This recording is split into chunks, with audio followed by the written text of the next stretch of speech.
Let's make a start. So we're going to be basically wrapping up the Unit 1 and 2 related stuff for Chapter 5, looking at the functions and relations type stuff. It's going to be a bit different to the actual content that's in the chapter, oddly enough, where it was more so going in like what's an inverse function, what's range domain. This is more based on being able to take a written statement of your problem statement and breaking it down into a kind of function. Things are getting a bit different in Chapter 5 specifically, where the functions that you're producing aren't necessarily the same kinds of functions that you guys are already quite used to, where it's just straight line or a curved line.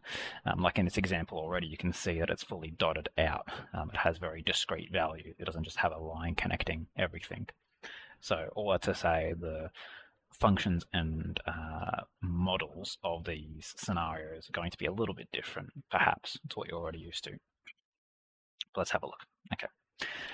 So this first example here is about a book club's membership fee. So it's got a membership fee of $60, and each additional book, or each book that you purchase, is going to account for $10 in terms of fees. And the goal is to construct basically a function that describes how much you're paying overall.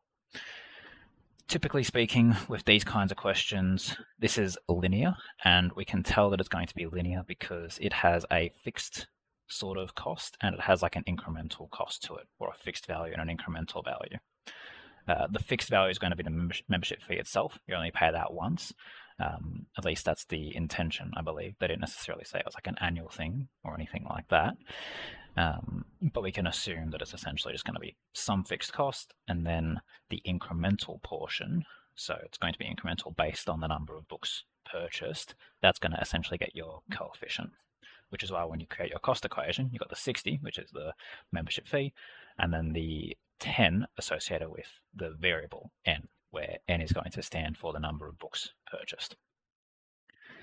Using a bit of intuition, can anyone suggest the reason why when we sketch that out on the graph, we have a sequence of dots rather than what we would typically have as a straight line?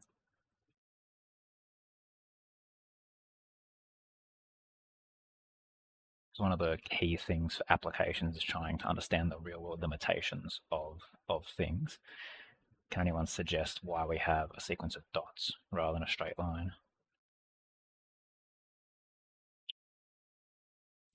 There are no values in between. Yeah, there's going to be no values in between, that's correct. Because if we think about like our n axis here, n is the number of books, and you're never going to have half a book or any fractional number of books. So it's only defined for integer values of n, or more specifically natural numbers actually of n. Integers would imply you can go backwards. So these are the main little things you might have to watch out for when it comes to these quote real world scenarios.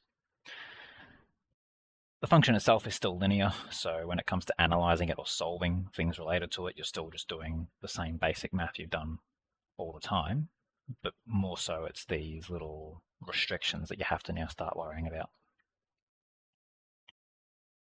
Another example here where we can actually start using piecewise functions. All right, so this is basically a cost table depending on the mass of your letter, how much it weighs, right? How much you're putting into that letter, effectively. So you got, 70 cents for 0 to 50, $1.15 for a different range, $1.70 for a different range, so on and so forth. Again, a lot of this tends to be around creating equations based on two variables, right? Like you've got your y-axis variable and your x-axis variable, and then just sort of sketching out what that ends up looking like on a graph. Because they're calling it a cost function, that will tell you what's going to actually go on the y-axis. If it's called a cost function, then the cost should go on the y-axis. Same thing over here, right? It was the constructing a cost function. Over here, we'll see it's construct a function for area. So area will be on the y-axis. So that can be a little bit about how you actually create or determine what's going to go where. As for why this one ends up looking different, because mass is on our x-axis and it's given as a sequence of domains there, you essentially have 4 little sections of the graph of varying fixed costs. they're all horizontal lines because they are all the exact same y value, the exact same cost over that full domain. And what we see further is our use of whether it's an open circle, white circle, or a dark circle. As a quick reminder, open circles are for non-inclusive and dark circles are for inclusive. This is where your ability to interpret the specific wording is going to matter. Up to 50 grams is implied to include 50 grams. Over 50 means non-inclusive of it, right? It's over that value and up to. So getting used to the key wording around what's implying inclusive and what's implying exclusive matters quite a bit, because if they ask you what is the cost for 100 grams, well, you're on a break point right there. It's either going to be $1.15 or $1.70. Your interpretation of which one it should belong to will drastically change what you say as your actual answer. So knowing this terminology is important. When it comes to actually giving domains and ranges, this is a piecewise, by the way, when you have these sort of discrete sort of jumps between functions. When it comes to giving like your domain and range for those, you can do it a couple of different ways. Domain in this case, because all the intervals were back to back on each other, you can just kind of go 0 to 500 because even though there are white circles in there, they are backfilled in with that dark circle, making it so that the domain is technically fully continuous interval there. However, the range is different because all the y values in between these little gaps don't actually exist. So you'll start using this sort of notation for giving it rather than just saying like, I don't know, all real excluding or the other sort of set notation related stuff that you guys are already probably familiar with. Up until this point, do we have any questions or clarifications? Feel free to like hop off mute or message me. Either way, happy to go back on things if I'm going too fast as well. But okay, the other kind of question we've come across a lot when we start working with our quadratics and polynomials is going to be your area equations here. They'll typically be some sort of rectangle. That's the basic bare bones version. And you may or may not get a picture with it. In this case, we only get a picture because they're showing the solution. The intention is that you're only given the worded problem and have to sort of create everything from there. So if we have a look at briefly what's going on here, we're constructing a rectangular enclosure. We're trying to maximize the area using a total of 12 meters of fencing wire. Our goal is to firstly create the area equation in terms of length and find the maximum area that can be fenced. Now they do specify you have to sketch a graph to achieve it, so if that is in your question, then make sure you do actually show that. But a lot of the times in a SAC, they won't tell you what to do, more so just what's required at the very end. So typically this kind of question would just be find the maximum area, and they won't tell you anything like this. This is more so just to guide you along to help you out, since it's nominally the first time in this chapter that you come across the question. These are fairly trivial to create. You start by just sort of creating your box that has some length and some width.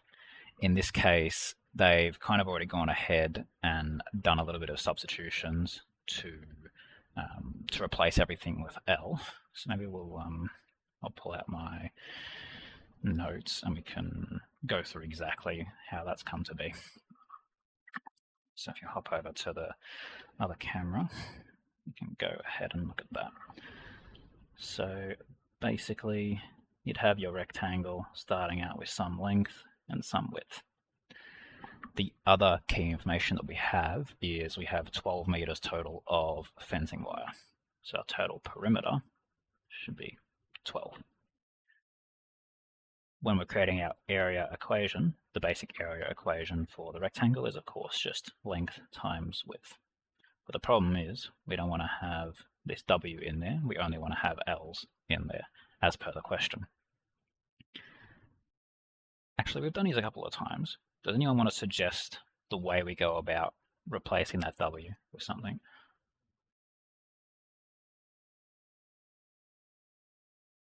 Any ideas?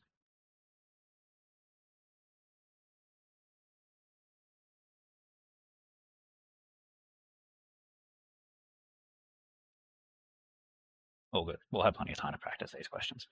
So basically, this secondary piece of information is important for that because the perimeter, the whole thing, should be 12.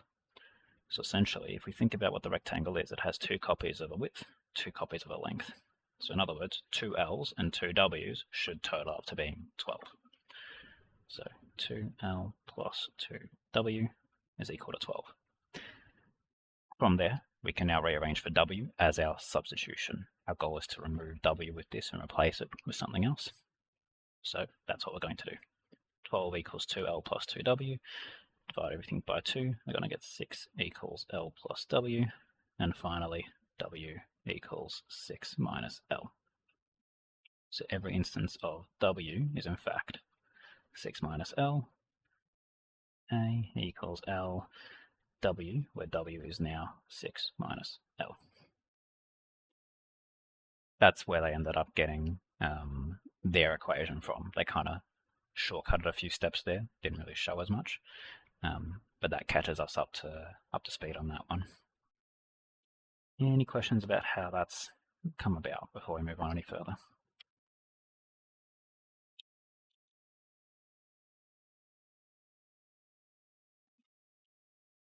Sweet. So if we move back to the screen share, we'll see you probably wouldn't want to actually expand this one all the way out. Keeping this quadratic in its factorized state is a bit easier to work with because when it's in its factorized state, you can clearly see where the x-intercepts are. And by extension, because it's a quadratic, you also now know where its turning point is. So by null factor law, we know the L equals 0 and L equals 6 are our 2 x-intercepts, as we can see on the picture on the right-hand side. And because a quadratic is symmetrical, the midpoint of that, as far as x is concerned, is going to be the location or the x value, or in this case the L value, of our turning point. So we can get a very good idea of what this graph is going to look like now. So far we got our area formula, we sketched our graph, or at least we got the rough idea of it. We haven't quite decided how we got our peak just yet. But once you know it's at L equals 3, it's just a matter of substitution at that point there. So you sub in L equals 3, that's going to get you your 9. From there, this is our area graph. We're told to find the maximum area that can be fenced. If area is on the y-axis and we want to maximize area, we just want to give whatever the biggest possible y value is, or in this case, area value. So we give that as our 9, not forgetting, of course, the unit involved. The initial unit we were given was in terms of meters, so area is now going to become meters squared. That's pretty much it. We've done a lot of these in the quadratics section before. That's the overall procedure that you follow. You start by creating your equation in terms of a single variable using supporting information. From there, you sketch the thing over the only really valid domain. From there, you'll be able to identify what's the biggest y value or what's the smallest y value, depending on if you're trying to maximize or minimize. That'll be the last example we look at before we start doing these live together. Any questions about any of this so far?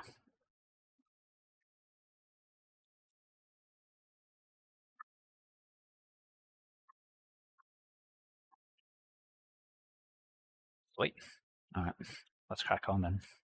So let's start nice and simple with question 1. So it's going to be very similar to that first example that we just did. Small printing company produces printed menus. The charge for a print run is $80 plus 30 cents for each menu printed. So we got that fixed cost and then an incremental cost. All we're doing here is constructing the cost equation. No graphing, no analyzing or anything like that. What's the equation going to look like?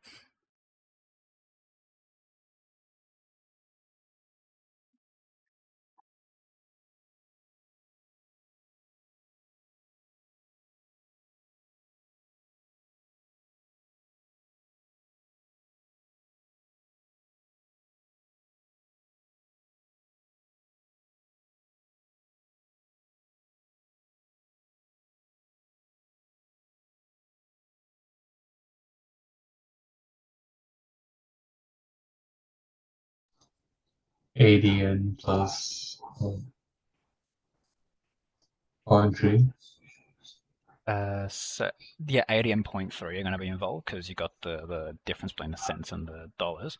I don't think I heard exactly what you had them as though. So what was the overall? ADN plus 0.3. 80n plus 0.3. Okay. So when you create your cost equation, how do you test to know if you've actually created the right equation? One thing you could do is essentially say, okay, well, what would it be if I only printed one menu? Does that come out to be what I expect it to be? How about two? How about three? You know, you can do these little plug in, Oh, plug out. okay, I just realized. Yep. Yeah, I read the thing wrong. So Mhm. it's 80 plus 0.3. Yeah, that's right. The variable is going to go onto the incremental value rather than the fixed cost. So it's $80 for the print run, just flat out, and then for each menu printed, that's 30 cents. So if you print a single menu, you should expect $80.30. If you printed two menus, you should expect $80.60. So yeah, fixed value goes by itself. Incremental value goes on the variable, whatever the variable is going to be. If we want to take things a step further, we might want to, because it says function, one of the things you can do to differentiate your answer from other people is also set some parameters around the domain. So if we think again about what we were talking about earlier, which is, actually, what was it exactly? It was like books purchased. We had these dots involved, right? We didn't actually have any valid values between those integers or the natural numbers. We can do a very similar thing here as well, should we want to. In fact, it'll be exactly the same, because whether it's a menu or whether it's a book, it's the same limitation, right? You can only have a fixed, an integer, or more specifically, a natural number amount of them. So to further improve your answer, and this doesn't necessarily mean you get more marks, it just means when you're, some schools will grade on a scale, which is really strange, or definitely the exam will grade you relative to how you did to other people. So these little things you can put into your answer to make yours more complete than other people's will help set you apart. So you might then also apply n is an element of the natural numbers. Yeah, do your best to do the double stroked lines. N is an element of natural numbers, including 0. So quick reminder that 0 is not naturally included in the natural numbers set. Natural number starts at 1, which is, that's the push and pull of adding these things to your answer. Yes, you can be more sophisticated with it, but you better know your stuff, because as soon as you put something that's a little bit off, it technically then becomes a wrong answer rather than a right answer. This is a bit of a push and pull as to whether you do it or not. Otherwise, yeah, that's the gist of it, really. In the meantime, if there's any questions, let me know. Otherwise, let's have a read of question 2. There's also a unique question. Once again, it is postal rates. This time it's not in the table form, though. And again, we are trying to create our cost function.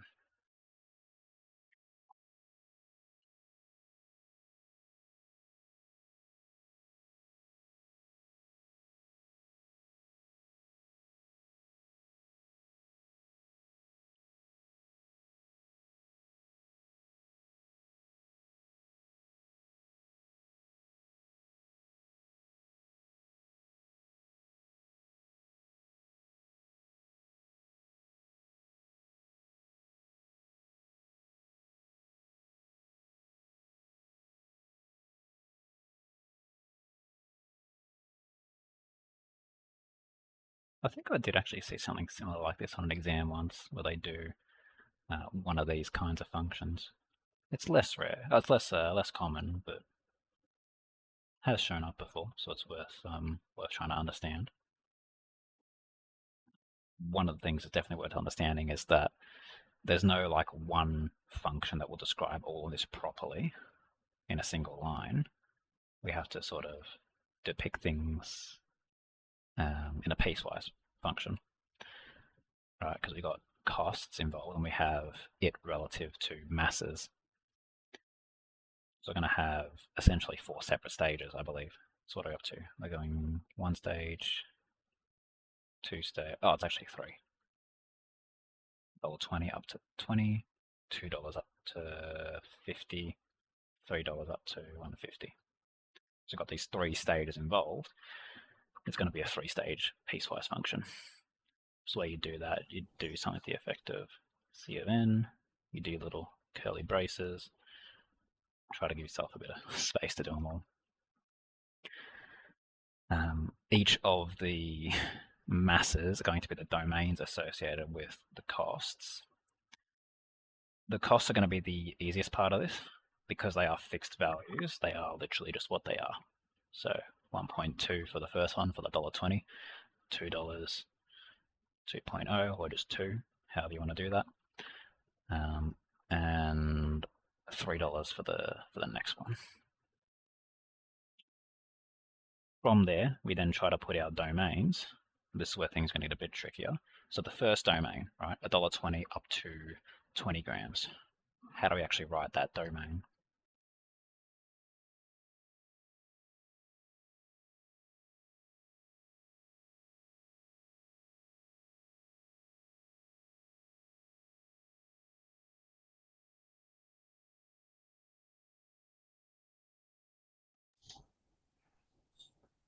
N values less than 20. So less than or equal to 20. So like n less than equal to 20, like that? Yep. Okay, that's mostly complete there. There is one thing that you can do to fix it up a little bit. Thinking about the real world limitations again.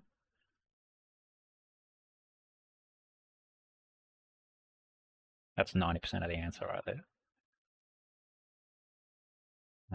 I guess I should do M actually. M for mass, maybe. Make it a bit more obvious what M is referring to.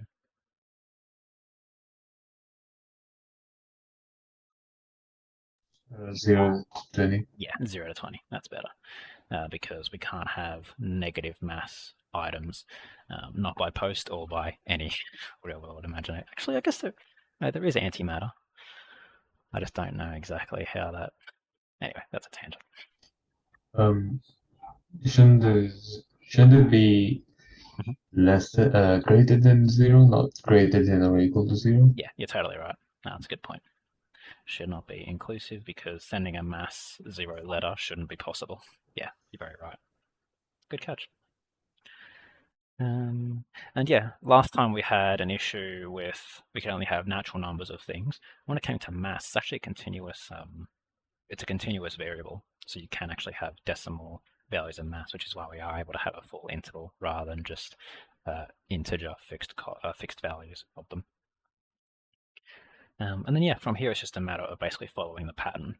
So the nice and easy way to complete this is to say, well, okay, if that one was inclusive, then this one certainly can't be inclusive of the 20. So when you put the 20 in there, pretty much always that left-hand side is now not going to be inclusive. And as long as the wording is the same for all of them, which it seems like it is, up to 50, up to 150, the wording is the same for all of them, so we pretty much just repeat that pattern over and over. So the second one they said was between 20 and 50. The third one they said was between, between 50 and up to 150. Yeah, okay. So it's not actually unbounded. You can't send an infinite mass letter. That's the construction of the cost function. As far as sketching it goes, stating domain, yeah, actually you should probably do that. Because I don't think, at least not in these classes, we haven't formally really looked too much at piecewise. So it's probably a good idea that we at least try one piecewise together to see how it goes. So when it comes to sketching it, there's going to be 3 parts to it. Those 3 parts are going to be based on the domain sections that we have. This is obviously not to scale, but we'll pretend that it is. First section from 0 to 20. What's that going to actually look like as far as the line that we draw?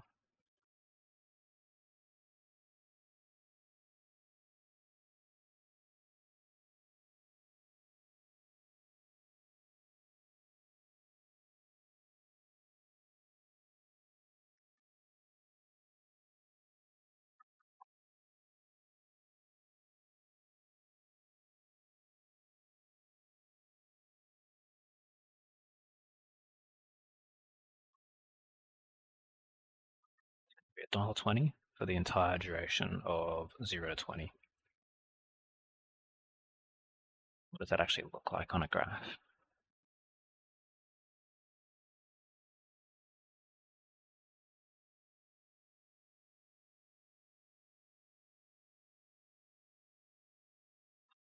Reminder that these are like the function, the rule spot, and these are the domain spots.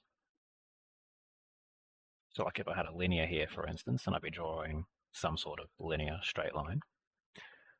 This is kind of a linear. It's a fixed value. Any fixed value is just going to be a horizontal line. It's got nothing to do with like m or x there because there's no coefficient, or sorry, there's no variable involved. So because it's just a single value the whole time, that shows up as a horizontal line. As far as how we cap it off, as far as the circles that we use, one is inclusive, one is exclusive. Does anyone remember the difference as far as the dots that we draw?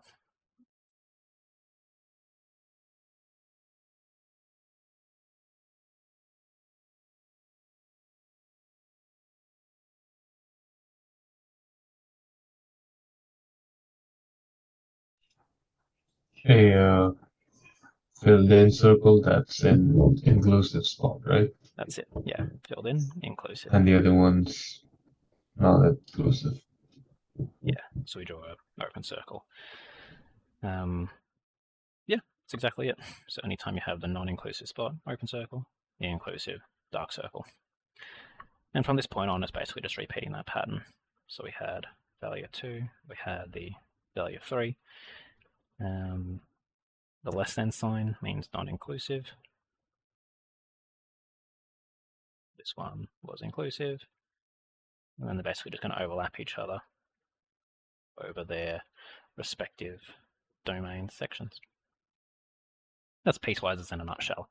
You basically go, okay, here's my first function, I draw that one. Here's my second function, I draw that one. My third function, I draw that one. You just draw it in 3 separate stages. So whether it's, you're basically just drawing 3 functions back to back. Piecewise aren't really any different to anything else. You just got them all stacked on each other. Oh, any questions about that one? It's a bit rarer, but still worth understanding what's going on there. The next one we'll have a look at will be basically guaranteed to be on a SAC or an exam, which is the maximizing area equations. We did a lot of those on Friday as well, and the recordings of that's up as well. So if you want to, that'll be more on like the differentiation calculus, how you can use calculus to solve them. This is more so currently in Unit 1 and 2. They haven't gotten up to calculus yet, so it's using more function analysis related stuff. But okay, question 4. Piece of wire, 100 centimeters long, is forming a rectangle like we saw earlier. X is going to be the width of the rectangle. First up, find the length of the rectangle in terms of X. So X was the width. We need to now get X into the length somehow. I'll start us off with a quick picture of a basic rectangle with a length of L and a width of X. We also have the key information that we have a piece of wire 100 centimeters long. So in other words, the perimeter of our shape is 100 centimeters.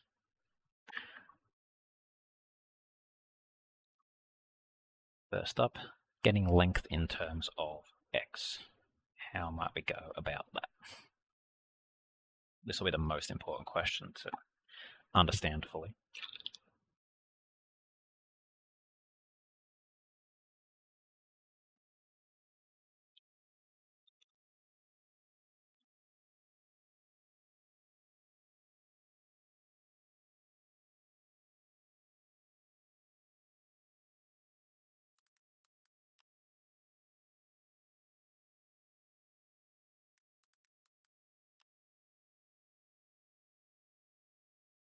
But when it comes to like trying to get one variable in terms of another, length in terms of width, what you need to start thinking about is what kinds of equations can we create that have both of those variables in them. We can look at the perimeter. Yeah, absolutely, the perimeter. The perimeter of any rectangle is given by what? 2 2 of L plus X. Yeah, that's it. So you could have 2 bracket L plus X, essentially saying we got 2 L's and we got 2 X's that make up the full perimeter. Absolutely. Because the perimeter is also equal to 100, that's a fixed value, we know that, we create our equation that has both L and X in them. This is the intended way of going about it, using the perimeter, because we did have a fixed value for it. But when it came to just overall thinking about getting equations that have L's and X's in them, or lengths and widths in them, just thinking out loud, another such equation that does have that is your area equation, length by width. Now, we didn't have any values for area, so we couldn't really make use of it too much, but this is one of the things you want to think about, just broadly speaking. You might not get area related stuff, you might get volume stuff. So you got to start thinking, okay, what equations in geometry do I know that have the things that I want? And then you just list them all out. One of them is going to help you out. In this case, it's the perimeter one that's going to help us out. So we have this equation with L's and X's in them. So if we want to get, what is it, L in terms of X? Yeah, L in terms of X. All we're going to do is rearrange with that to get the L on its own. Divide both sides by 2. L plus X equals 50. L subtracting the X, 50 minus X. That's your answer for part A, L in terms of X.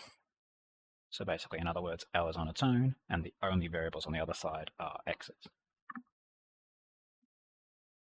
Any questions about that? Let me know.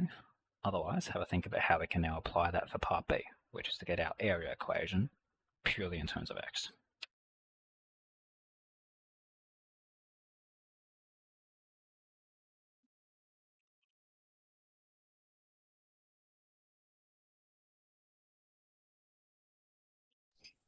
Substitution. Substitution is absolutely correct. Yeah. We got this thing that says L is the same thing as 50 minus X. So everywhere that we see L in everywhere, we could replace with 50 minus X if we wanted to. We want to use our area equation, which we're now going to rename as A of X, just because that's what they did in the question. Using the specific exact terms in the question does become quite important for making your answer as valid as possible. So we have A of X is equal to L times X, but because L is 50 minus X, we're going to replace L with 50 minus X. And we've created our area equation. Now, I would change the order of this ever so slightly, just because that's the general notation. You typically would have the X here. It doesn't actually change the answer, of course. It's just more of a formatting thing to make it look better. Or even further, you could expand it if you like. Although, as we saw earlier, typically we'll be using a graphing approach to try and solve this. So having it in its factorized form, given that it's a polynomial, specifically a quadratic, is quite helpful.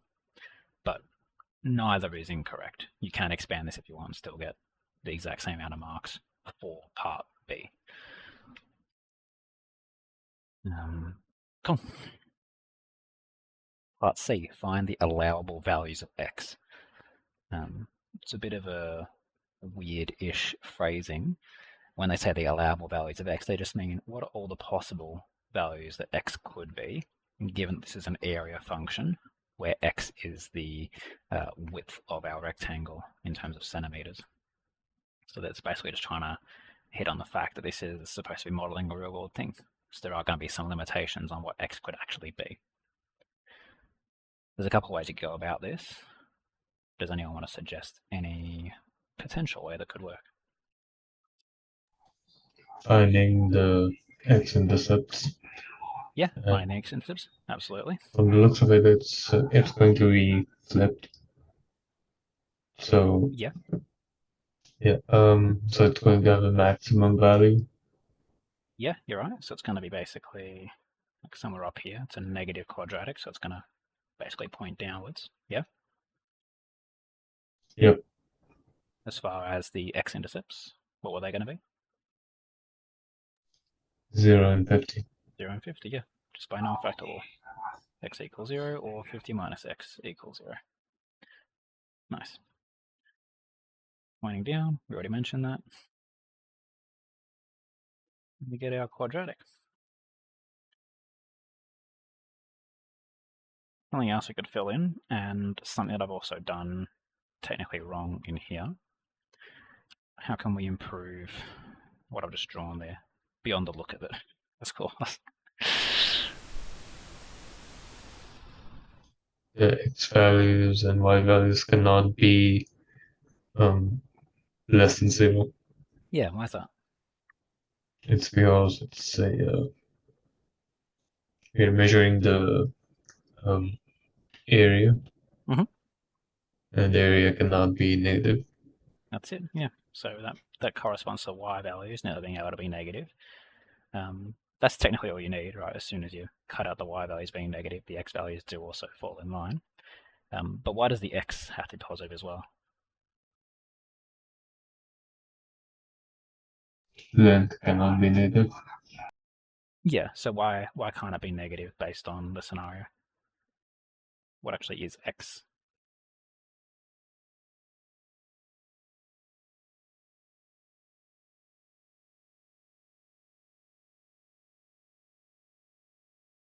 X is a value without direction. How do you mean so? Okay, I'm not sure Yeah, that's fine. what I'm trying to say, but That's cool. yeah, it cannot be negative. Yeah, so basically what we're referring to, x is a length, basically. Technically a width, but it's a measurement of some sort of length. And in the real world, lengths cannot be negative, only positive. So that's what you're more so aiming towards. Basically, looking back at your pictures or otherwise, or maybe even the statements in the question itself, will tell you what that variable is actually corresponding to, and therefore what limitations it might have. Because some limitations, some quantities in the real world can actually be both negative and positive. Rates of change typically when you start getting into that, or even like a differentiation when you do your derivative. Anything that talks about like the rate at which something is, maybe like the rate at which something is flowing, positive and negative more so imply direction, right? Like positive flow would mean it's going in, let's say, the right direction, whereas negative flow would mean it's going in the left direction. It's taking away from the container or going into the container. So it's not always just to say everything's positive and that's it, although that will help quite a bit in the vast majority of cases. It is worth going back and being like, okay, what does this variable actually correspond to? And in this case, we're dealing with the physical quantities of areas and lengths, both of which must be positive. Yeah. So when it comes to actually answering our question 4c, find the allowable values of x, if x is that width, and we've now sketched over the effective domain, what does that mean our allowable values of x are going to be?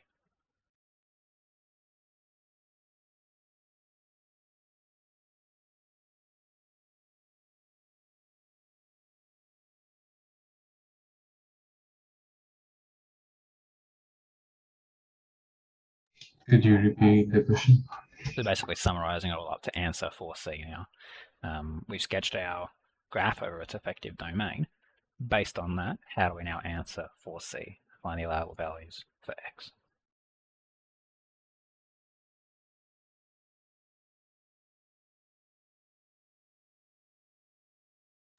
X is an element of the set 0 to 50. Yeah, x is an element of 0 to 50 Did you say inclusive or non-inclusive? It's non-inclusive for 0, Yeah, for 0. How about the 50? and it's also non-inclusive for 50. Yeah. What was your? Because this gets asked a lot in pretty much all of my classes. Why is it non-inclusive? What was your rationale for why it's non-inclusive? The area is 0. Yeah, area 0. So to have a rectangle at all, it needs to have 2 dimensions. It needs to have both a length and a width. Width being 0 means you don't longer have a rectangle, no area. So definitely that one. The 50 one you got to think maybe a bit harder about. Having a width of 50 just means that your length is now 0.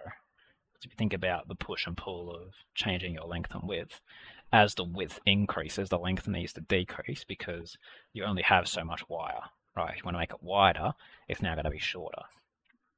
So that's why they both have the exact same rationale for why they're non-inclusive there. And this is the way that VCAR, your final exam, will always do things. Area has to always be greater than 0.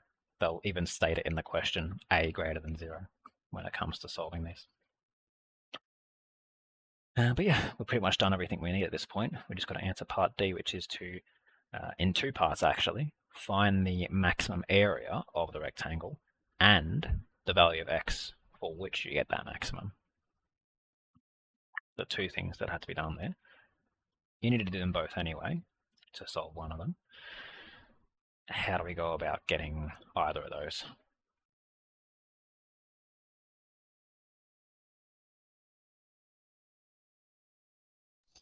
The maximum possible area, we can just look at the graph and see the turning point as it's a maximum. Yeah, you're right. Maximum area, because area is on the y-axis, it's whatever this bit is. Now we just got to figure out how to get that bit. There's about a billion ways you could do it.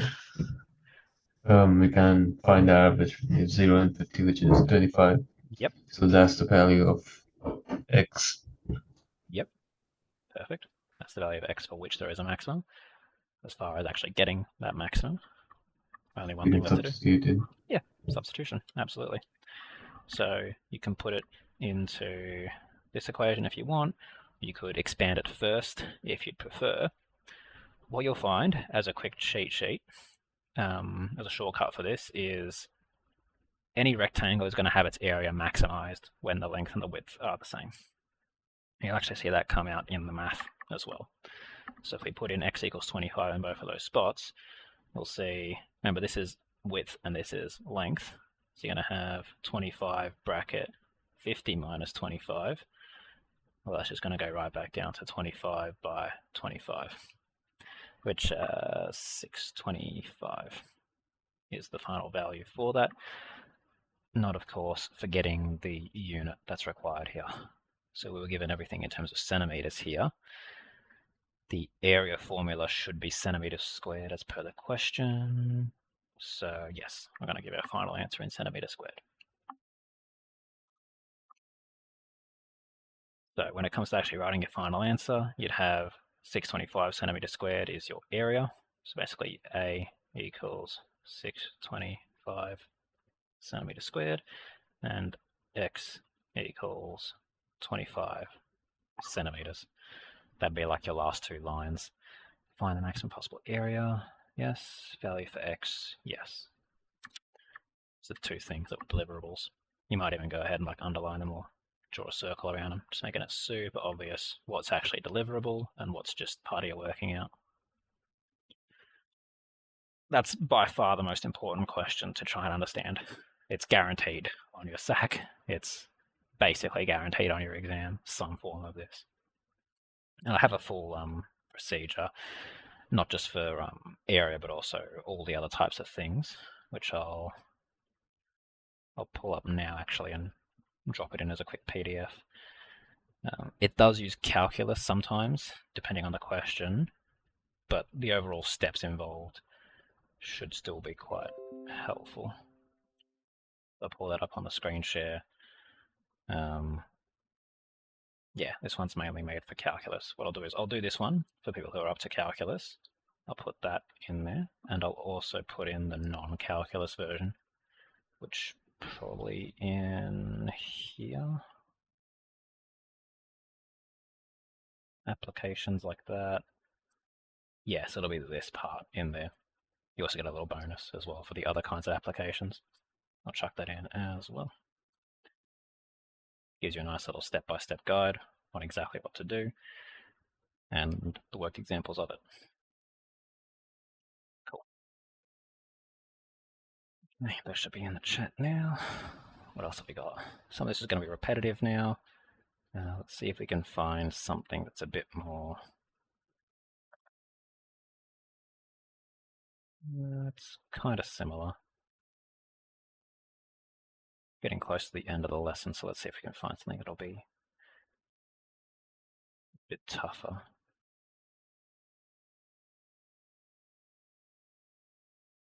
Price maximizing revenue. So it sounds kind of similar.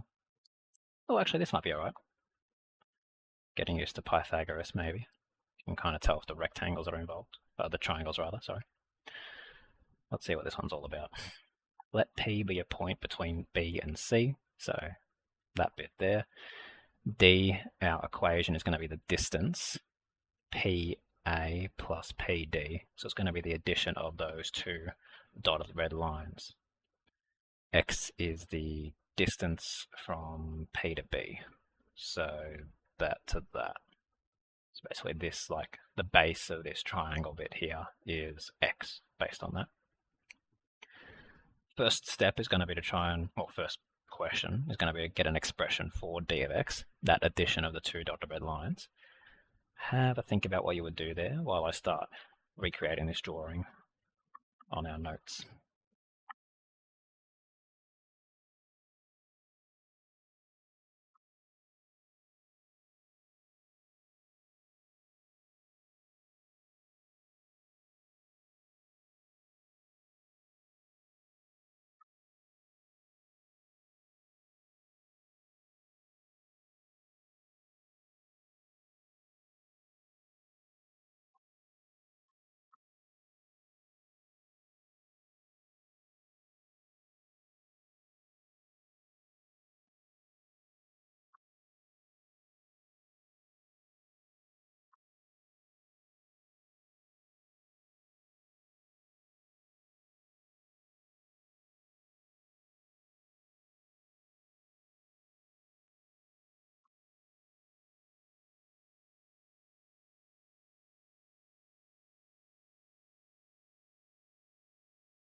I think I've got everything there.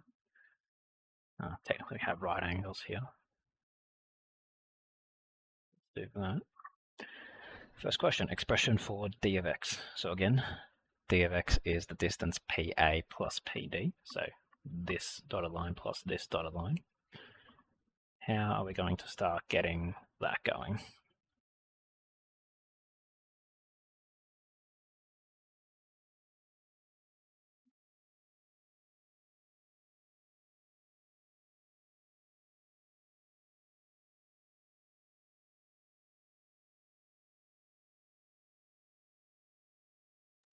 You can do the square root of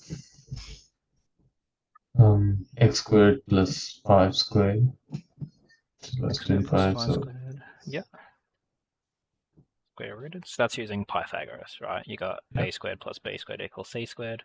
C being the hypotenuse, rearranging for that. Yeah, perfect.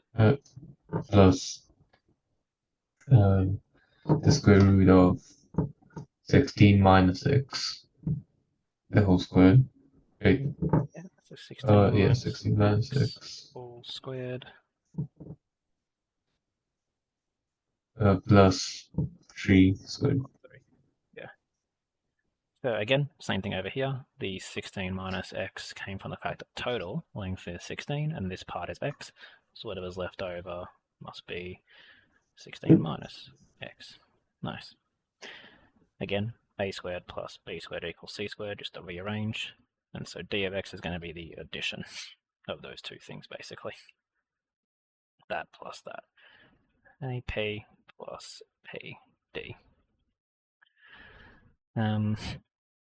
Yeah, you might, when you actually give your answer, you probably actually expand that out to be 25 and 9.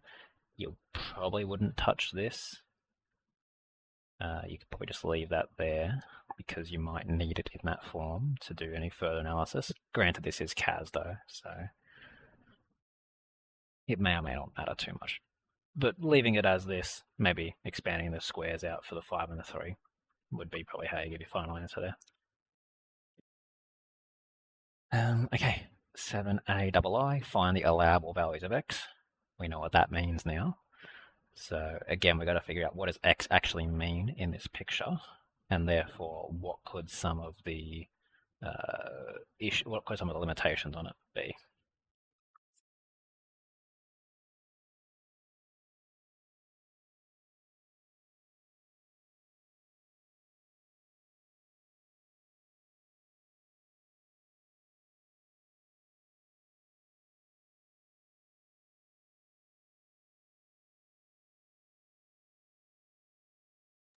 X is greater than 0 but less than 16. Yep, greater than 0, less than 16 is correct. Why? What was your rationale behind that? If it's like all the way towards, if point P was all the way towards P, that's x equals to 0. The actually, why did I do that? What you're saying is correct so far. Yeah, I'll say that much. Because x being 0, you said, yeah, the x is standing for the distance from P to B. So if you put P all the way here, then you'd have x is 0. P is exactly on top of B. And all you got to do now is decide, okay, well, why is it max of 16? Well, yeah, if you put P as far away as possible, well, that's going to be exactly 16 meters away. Oh, I got the right answer, just I didn't think the right thing. Oh, okay. I was thinking of area. Oh, you're thinking of area, sure. Yeah. Yeah, okay, that's fair then. Yeah, in this case, because x is directly associated, there's nothing, it's a distance equation. So you got to think about it in terms of the distances, or at least more specifically, like the x in particular. Now, one other thing to clarify would be, in this case, whether or not x can be inclusive or not. So maybe now that you understand what's going on a bit better, can those values be inclusive or not, based on what we've got? So they won't be inclusive because 2 points can't exist in the same place in real life. I don't know if that's necessarily true. Because you can label, we do it all the time, and we label things that are identical differently. That's the whole point of like substitution, yeah, which is when you have your length width and you use your perimeter equation to try and get equivalent expressions for the same thing. I'd be more so focused on the definition of x being the distance of P from B. A distance of 0.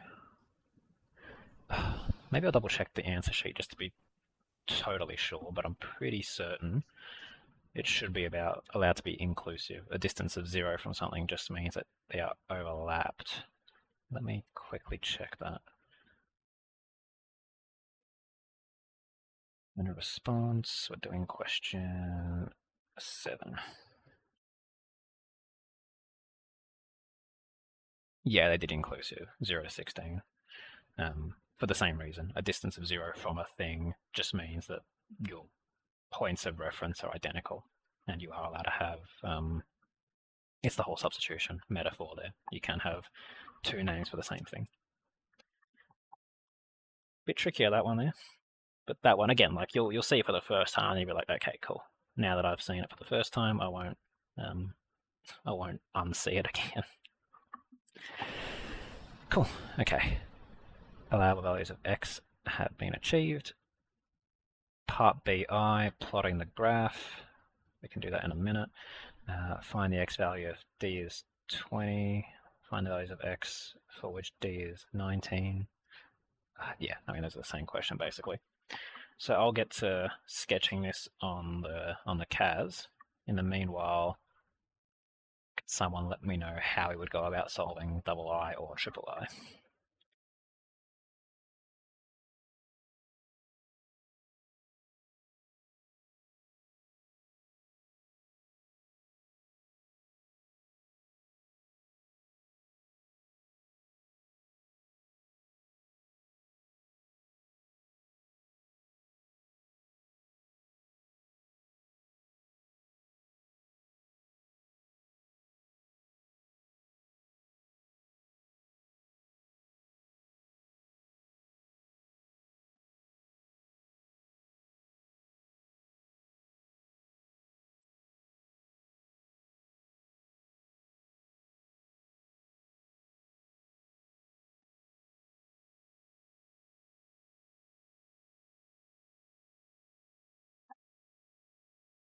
Okay, that's our function.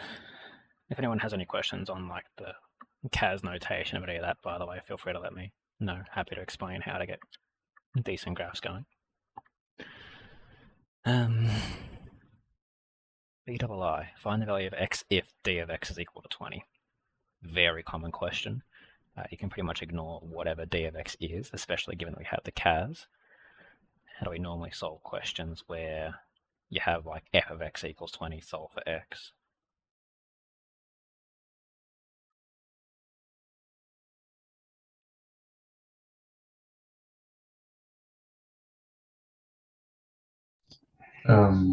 Use the solve function. Yeah, use a solve function, absolutely.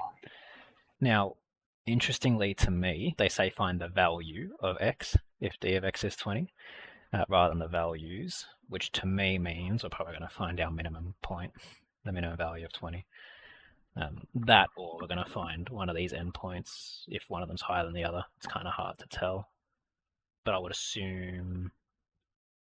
No, it's hard to assume one's higher than the other. Anyway, because we already have it defined in the calculator tool, you can actually grab a copy of that with the VAR button. I know there's shadows, but oh, there you go. Yeah, the VAR button here, or you can literally just type out F1, whatever it is. F of x equals 20, comma x. It said do it to decimal places, 1.53. So x being 1.53, that is a bit suspicious actually. I guess this part is higher than that part. But anyway, corrected 2 decimal places, so let's fix that properly. Not quite 1.53, but 1.54, because you do have that last digit of a 9 there. Exact same thing for triple I. It's literally the same question, but they've just said values and 19 as opposed to value and 20. We'll do it anyway, just for the hell of it. Wow, look at those. Awesome. Okay, CI. Find the minimum value of d of x, state the value of x for which this occurs.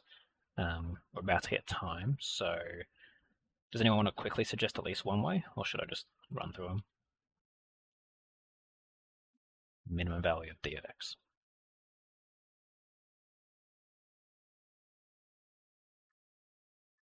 Okay. If you do have a number of decimal places that you can use, easiest way by far is just going analyze graph and minimum, drag it across the whole thing, or at least where you expect the minimum to be. I would have thought it'd be like in the middle, so knowing that it was a bit further right, give yourself a healthy boundary. It occurs at x equals 10, and it's going to be whatever that decimal is. You can drag this shit out the way if it's getting there, if it's blocking your vision. In this case, we didn't actually have the luxury of multiple decimal places. It said just find the minimum value, so I would use a function called fmin in this CAS.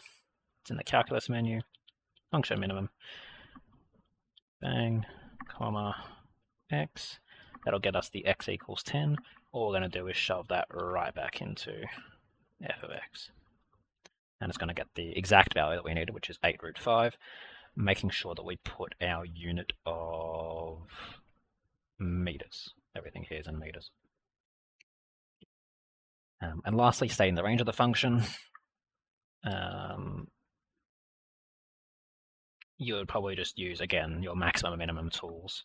So you'd go here, analyze graph for the maximum instead of the minimum, drag it across the whole thing once again. Yeah. And the good thing about doing the max and min is that you don't get sort of, you don't get distracted by just going to endpoints, right? Because the minimum is actually here, the maximum is actually here.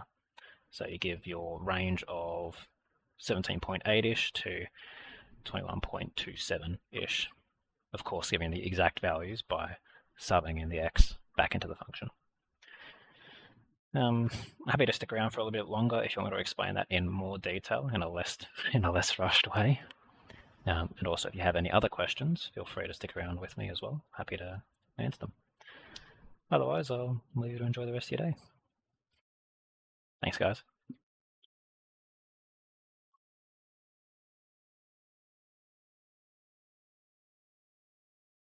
Any questions at all?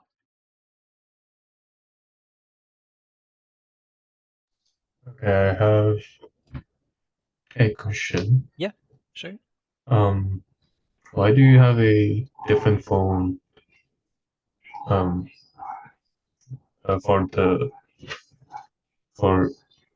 your phone A different phone for, how do you for mean? recording? Yeah, this up-down camera view. Yeah, I've tried to screen record on this exactly and just have that be the thing, but one of the issues is that that shows up in the, you know how I've got a screen share for the PDF? It overwrites that if I use directly the screen share on this. Yeah, okay. That, and it's also kind of laggy as well if I screen share it Yeah, that way. yeah. Okay, got it. But yeah, Just one. because this setup that I had existed before I even used my phone. It used to be my book, but people were saying it's a bit like the light reflecting on the book was a bit dull and it was hard to see things, so I started using this. But yeah, this is just a quick, like, that's the setup basically. It's just I've got a ring light there from last time. Yeah, just a what do you call this thing? A phone holder. I'm recording out of Okay. an old phone, basically. See, yes. All right. Okay, I guess that's my only question. Yeah, easy, no worries. Yeah. Cool. I'll leave you to enjoy the rest of your day then. See you. Take care. You too. Thanks. How about yourself, Malik? Just listening in, or any questions?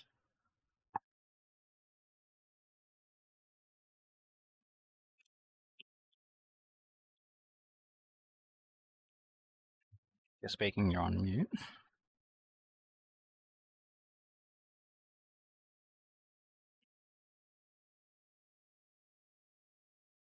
Okay. I'll assume you're probably just AFK. If you did have any questions, feel free to message me. It could be either on the school or it could be on my. Actually, your mum has my number. I don't think you have my number just yet. But either way, happy to answer questions outside of class too. If you're still there, see ya. If not, I hope you enjoyed.